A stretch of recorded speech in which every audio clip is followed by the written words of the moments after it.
Haven't seen this picture for ages. Peter here, fisherman, apostle, the rock, and that's me, with the beard. Well, I mean, we've all got beards, but I'm the one next to Jesus doing the thumbs up. Good times. Oh, nice one of Jesus. He was the Messiah, or the Christ, if you want to get all posh and Greek and that.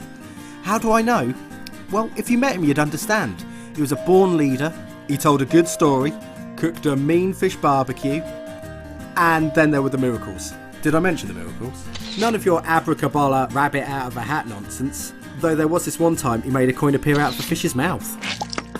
No, this was proper power over nature stuff.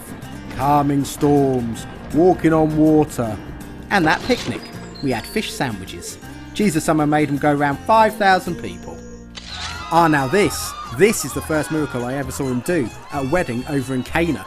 So the party's in full swing, there's me dancing, and then the wine runs out.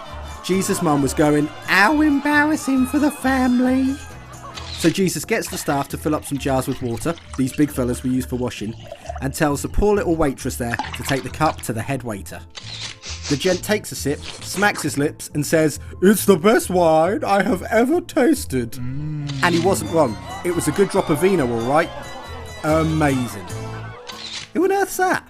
Oh yeah, Jesus was famous for healing people. Skin diseases, blindness, that bleeding woman. I mean, a woman who was bleeding.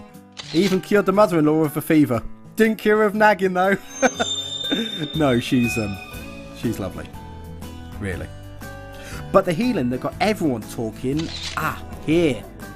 Word got round that Jesus was staying with me and the missus. So we had people visiting the house, crowding the street, peering through the doors and windows till you couldn't get in or out. Suddenly, we're all showered with dust and lumps of clay, and this bloke is lowered down through a hole in the roof. My roof! Right in front of Jesus. The guy was paralytic. I mean, he was paralysed. And he was that desperate for Jesus to heal him. The locals used to think that if someone was ill, it was because they must have done something wrong. So Jesus tells the man he's forgiven for whatever, and he mustn't blame himself. But some folks thought that Jesus was getting a size too big for his sandals.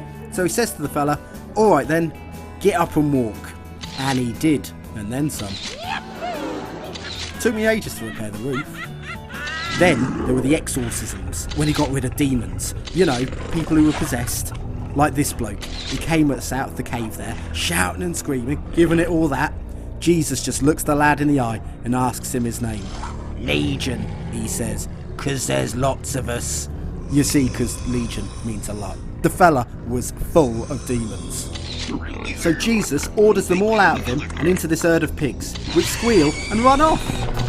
But the bloke was immediately better, sane as the next man, happy as can be, which is more than could be said for the fellow who owned the pigs. But the most impressive miracles were the resurrections, when Jesus brought people back to life. Like Lazarus, that's him there next to Jesus. They were old mates from back in the day, and this guy's sisters, Martha and Mary, sent a message to say he was ill.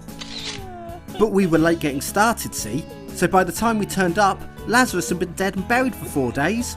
But Jesus says to open up the tomb. Martha tries to stop us because of, the smell. But we open it up anyway. Man, that stone was heavy. And out walks Lazarus, still wrapped up in his shroud. Must admit, it was a bit scary till we realised he was back to his old self and not some sort of zombie. See the funny side now? Not so much at the time.